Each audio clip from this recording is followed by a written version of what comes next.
Le recteur lui-même, il est venu rendre visite. Oui, il était allé voir Monseigneur Moreau. Il est allé rendre visite à Monseigneur Moreau. C'était... Alors nous sommes en pleine discussion, là vous savez, en pleine discussion. Sur la médaille? Non, non, pas sur la médaille. Nous allons attendre que ces messieurs nous aient quittés avant de parler de la médaille. Ce soir, ils sont 10 à table, discutant de sujets divers.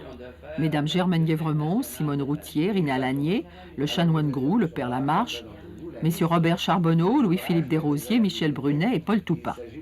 Parmi les absents, plusieurs, comme Alain Grandbois, Roger Duhamel, Guy Sylvestre, Guy Frégaud, habitent en dehors de Montréal. Jean-Louis Gagnon, lui, a touché son domicile entre deux voyages pour la commission Laurando d'Anton. Nous en avons profité pour lui demander son avis sur l'Académie. J'en ai peur. Ce soir. J'en ai peur. Quel rôle ça peut jouer dans un pays jeune comme le Canada, où il semble que tout est à faire, où tout commence? Est-ce que c'est le moment, à notre époque, après 2 ou 3 siècles de vie, de créer une académie? Au Canada, plus particulièrement dans la province de Québec, nous sommes à la recherche d'institutions. Les civilisations, quand elles grandissent, ont besoin de s'ancrer quelque chose. Et ce sont en définitive ces institutions qu'elles engendrent qui deviennent leur point de repère.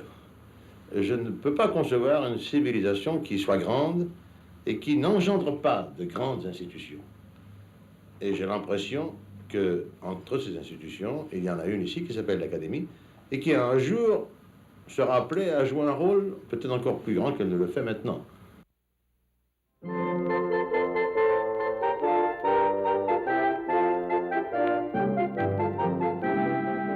Même si le secrétariat de l'Académie niche à l'École des hautes études commerciales, c'est une pure coïncidence, M. Barbeau y étant professeur.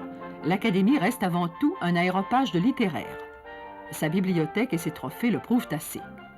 On y trouve, entre autres témoignages d'estime, une médaille offerte par l'Académie française, une par l'Académie de Belgique et une autre par l'Académie berrichonne. Notre Académie elle-même décerne des médailles frappées d'une devise qui symbolise à la fois l'enthousiasme et la pérennité, feu qui dure. Mais où se situe exactement notre Académie par rapport à la vie culturelle du Canada français? Une académie, par essence, n'est pas un mouvement d'avant-garde. Ça fait partie des traditions. Mais de l'autre côté, l'Académie, par l'ensemble de ses membres, représente assez bien différentes tendances. Depuis l'extrême droite, je ne dirais pas jusqu'à l'extrême gauche, mais enfin... Quand même pas. Non. Justement, vous qui êtes un esprit frondeur et indépendant, comment est-ce que ça se fait qu'on peut vous trouver membre de l'Académie? Il faut des exceptions à la règle. Vous avez choisi d'être cette exception. Oui, et je suis très content d'être l'exception, et je me conforme à la règle. Je suis l'avis des académiciens, et je suis presque toujours pour la majorité. Est-ce que vous vous êtes intégré à ce milieu facilement? Oui, parce que vous savez que je suis assez casanier, je sors rarement, et c'est quand venir à l'académie ou aux réunions, c'est pour moi faire mes mondanités. Je viens voir mes collègues, mes confrères, et je leur demande qu'est-ce qu'ils font, qu'est-ce qu'ils préparent. Avez-vous des questions relativement à la réception ou autres à poser? Contrairement à la maison mère de Paris, l'Académie canadienne-française, à la fois plus démocratique et plus galante, admet en ses rangs les femmes. Est-ce que vous pensez qu'une femme à l'Académie canadienne-française peut apporter quelque chose?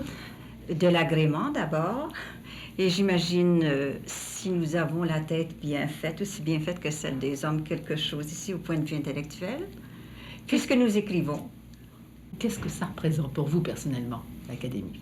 Une conversation avec mes pairs, ce qui est énorme, parce que, enfin, ceux qui viennent me voir chez moi, ce sont plutôt des jeunes. Alors, à ce moment-là, on les laisse parler, on ne parle pas. Est-ce que ça veut dire que c'est surtout quelque chose de social? Oui, social et intellectuel. Enfin, les sujets de conversation sont intéressants. Comme Marius Barbeau, par exemple. Oh, Marius Barbeau, je doute fort qu'on puisse les avoir tous. Vous devriez les emprunts ou ça va Et vous, tout père, vous les avez, vos livres? Non. Ils sont tous vendus déjà? Non, je n'en ai même pas, moi. Quelle faveur extraordinaire! Quel détachement! Quel détachement! C'est parce que le tirage, il faut croire, était considérable.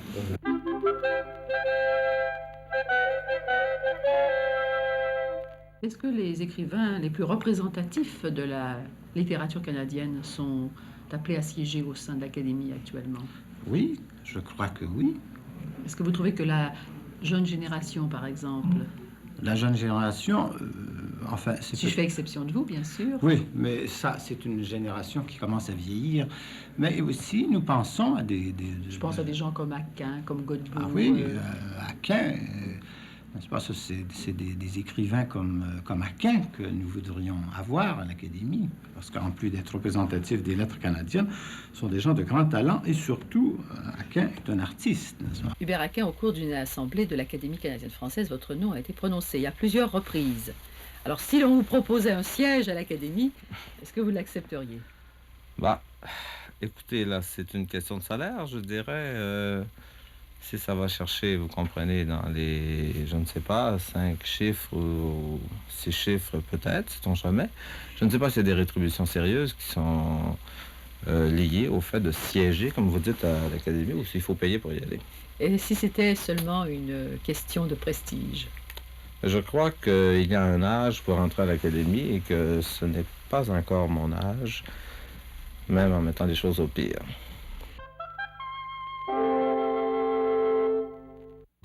Quel poids et quelle est l'influence de l'Académie actuellement dans les milieux littéraires? Bon, mon Dieu, il faudrait s'entendre. Et d'abord, je suis bien obligé d'admettre que les jeunes, les tout jeunes, ne peuvent avoir que du dédain. Parce que vous voulez, c'est normal. Il en était ici en France, il en était ici en Belgique, il en est partout. On commence par moquer l'Académie, et quand on a atteint un certain âge, on n'a qu'un désir, celui d'y finir ses jours. Alors, d'ailleurs, les débuts de l'Académie ont été l'objet d'une série incroyable de moqueries, de satires. On l'appelait l'Académie Barbeau pendant des années et des années, on l'appelait l'Académie Barbeau. Eh bien, tout ça s'est passé. Nous avons déjà atteint un deuxième ou un troisième stade où on commence à nous témoigner un peu plus de respect. Et il est certain que la médaille de l'Académie, voilà encore un moyen que j'allais passer ce silence, a du prestige. Elle n'est pas entourée de la publicité dont certains prix littéraires sont entourés. On en parle au moins, mais c'est quelque chose qui a plus de poids dans l'opinion.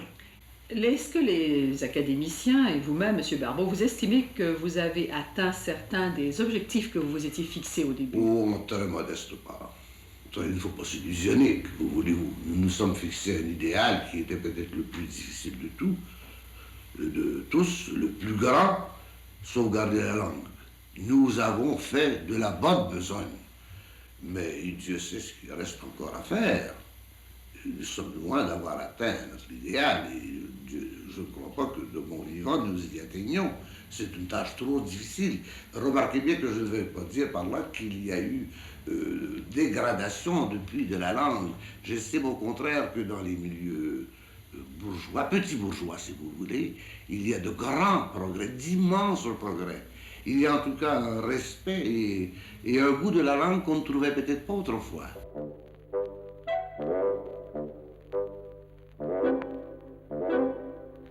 Ce plus grand respect de la langue semble décroître cependant chez de jeunes écrivains qui ont choisi d'écrire en langue populaire. Nous demandons à Jacques Renaud, auteur du roman Le Cassé, ce qu'il pense des buts poursuivis par l'Académie. La conservation et la pureté de la langue française. La langue française évolue et se modifie depuis des années, depuis des siècles, je ne sais pas, moi. Qu'est-ce que ça veut dire, la conservation de la langue française? Ces gens-là sont des fabricants de conserves, quoi. Et à mon avis, quand une langue ne justifie plus que les épousteurs et les concierges, je n'ai plus bonne à rien, on peut en faire ce qu'on veut.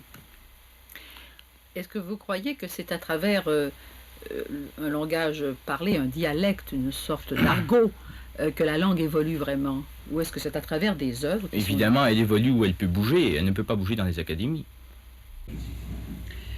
Qu'est-ce que vous-même et l'Académie pensez de ce groupe de jeunes écrivains qui écrivent dans une langue pour le moins populaire, de celle qu'on a pris l'habitude d'appeler le joual, des romans comme ceux de Renaud ou de Major? J'ignore ce que l'Académie en pense, mais en toute franchise, je ne peux en penser que beaucoup de mal. Parce que j'estime, d'abord, premièrement, c'est un contresens d'appeler cette langue dégradée, pervertie du joual, et ensuite, c'est une abomination que d'appeler littéraires des œuvres qui n'ont aucune tenue, aucun respect.